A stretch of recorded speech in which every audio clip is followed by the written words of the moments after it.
ನಿರ್ಣಯಗಳು ಇಂತಿವೆ. ಪಶ್ಚಿಮ ಘಟ್ಟ ಬೇಡ್ತಿ ಅಗ್ನಾಶಿನಿ ಸೇರಿದಂತೆ ಬೃಹತ್ ನದಿ ತಿರುವು ಯೋಜನೆಗಳನ್ನು, ಶರಾವತಿ ಪಂಪ್ ಸ್ಟೋರೇಜ್ ಸೇರಿದಂತೆ ಬೃಹತ್ ವಿದ್ಯುತ್ ಯೋಜನೆಗಳನ್ನು ಜಾರಿ ಮಾಡಬಾರದು ಎಂದು ಸಮಾವೇಶ ರಾಜ್ಯ ಮತ್ತು ಕೇಂದ್ರ ಸರ್ಕಾರಗಳನ್ನು ಆಗ್ರಹಿಸುತ್ತದೆ.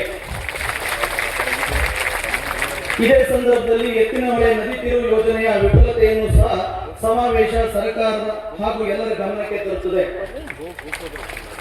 ಉತ್ತರ ಕನ್ನಡ ಜಿಲ್ಲೆಯ ಸಂಸದರು, ಶಾಸಕರು, ಮಠಾಧೀಶರು, ಜಿಲ್ಲೆಯ 60ಕ್ಕೂ ಹೆಚ್ಚು ಗ್ರಾಮ ಪಂಚಾಯತಿಗಳು, 120ಕ್ಕೂ ಹೆಚ್ಚು ರೈತ ಸಹಕಾರಿ ಸಂಘಗಳು, 48 ಗ್ರಾಮಾರಣ್ಯ ಸಮಿತಿಗಳು, 50 ಗ್ರಾಮ ಜೀವ ವೈವಿಧ್ಯ ಸಮಿತಿಗಳು, 20 ರೈತ ಒಕ್ಕೂಟಗಳು, ವನವಾಸಿಗಳು, ರೈತರು, ವನ್ಯಜೀವಿಗಳು, ನದಿ ಹಾಗೂ ಅರಣ್ಯಗಳಿಗೆ ಬೇಡ್ತಿ ಅಗ್ನಾಶಿನಿ ನದಿ ತಿರುವು ಯೋಜನೆ ಕುತ್ತು ತರಲಿದೆ ಎಂದು ಸಮಾವೇಶ ಏಕಾಭಿಪ್ರಾಯ ವ್ಯಕ್ತಪಡಿಸುತ್ತದೆ.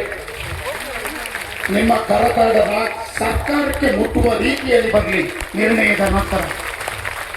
ಶಿರಸಿ ಮತ್ತು ಬೆಂಗಳೂರಿನಲ್ಲಿ ವಿಜ್ಞಾನಿಗಳು, ನೀರಾವರಿ ತಜ್ಞರು ಸಭೆ ಸೇರಿ ನದಿ ತಿರುವು ಯೋಜನೆಗಳು ಸೂಕ್ಷ್ಮ ಪಶ್ಚಿಮ ಘಟ್ಟ ಮಡಿಲಿಗೆ ಬೇಡ, ಉತ್ತರ ಕನ್ನಡ ಜಿಲ್ಲೆಯ ಪರಿಸರ ಧಾರಣ ಸಾಮರ್ಥ್ಯ ಈಗಾಗಲೇ ಮುಗಿದಿದೆ ಎಂದು ವರದಿ ನೀಡಿದ್ದಾರೆ.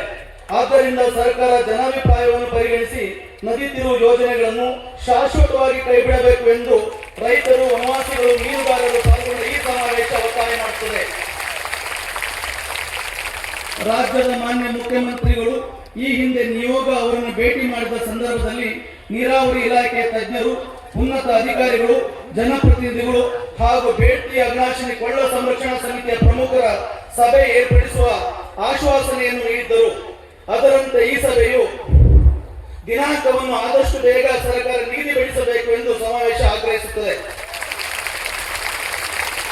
ಉತ್ತರ ಕನ್ನಡ ಜಿಲ್ಲೆಯ ಸಂಸದರು ಹಾಗೂ ಎಲ್ಲ ಶಾಸಕರ ನೇತೃತ್ವದಲ್ಲಿ ಬೇಡ್ತಿ ಅಗ್ನಾಶಿನಿ ಕೊಳ್ಳ ಸಂರಕ್ಷಣಾ ಸಮಿತಿಯ ನಿಯೋಗ ಕೇಂದ್ರ ಪರಿಸರ, ಅರಣ್ಯ ಹಾಗೂ ನೀರಾವರಿ ಸಚಿವರನ್ನು ಭೇಟಿ ಮಾಡುವ ದಿನಾಂಕವನ್ನು ಶೀಘ್ರವೇ ನಿಶ್ಚಯಿಸಲು ಜಿಲ್ಲೆಯ ಎಲ್ಲ ಜನಪ್ರತಿನಿಧಿಗಳು ಮುಂದಾಗಬೇಕೆಂದು ಸಮಾವೇಶ ಒಕ್ಕೂಟದಿಂದ ಒತ್ತಾಯಿಸುತ್ತದೆ.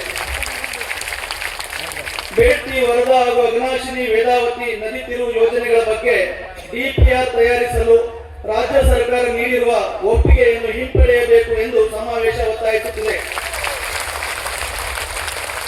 ಬೇಡ್ತಿ ಅಗ್ನಾಶಿನಿ ಕಣಿವೆಗಳಲ್ಲಿ ನದಿ ತಿರುವು ಯೋಜನೆಗಳ ಸ್ಥಳ ಸಮೀಕ್ಷೆಗೆ ಅರಣ್ಯ ಇಲಾಖೆ ಯಾವತ್ತೂ ಅನುಮತಿ ನೀಡಬಾರದು ಎಂದು ರಾಜ್ಯ